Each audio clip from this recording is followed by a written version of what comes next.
Hello madam, excuse me madam. Madam ಒಂದು ನಿಮಿಷ. Madam madam ನೀವು ಭಾಳ ಬ್ಯೂಟಿಫುಲ್ ಇದ್ರಿ. ಆದ್ರ ಆದ್ರೆ ಏನು? ಆದ್ರೆ ಏನ್ರಿ? ಹಲೋ ಎಕ್ಸ್ಕ್ಯೂಸ್ ಮೀ ಹೇಳ್ಬಿಟ್ಟು ಹೋಗ್ರಿ.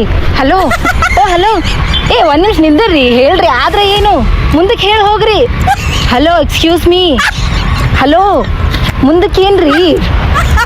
ಹಲೋ ಆದ್ರೆ ಏನು? ಹಲೋ ನಿಂದರ್ರಿ. ಬಟ್ ಏನ್ ಮುಂದಿಂದ ಏನು ಹೇಳ್ರಿ? ಬಟ್ ಅಂತಂದ್ರಿ ಮುಂದಿಂದ ಏನು ಹೇಳ್ರಿ? Hello hello excuse me. But ಏನ್ ಹೇಳ್ರಿ? ಹಲೋ ಎಕ್ಸ್ಕ್ಯೂಸ್ ಮೀ ಹೇಳಾರ್ದೆ ಹೊಲತ್ತೀರಿ ಅಲ್ರಿ ನೀವು. ಹಲೋ ಬಟ್ ಅಂದ್ರಿ ಮುಂದಿನ ಹೇಳಿ ಹೋಗ್ರಿ. Hello hello excuse me.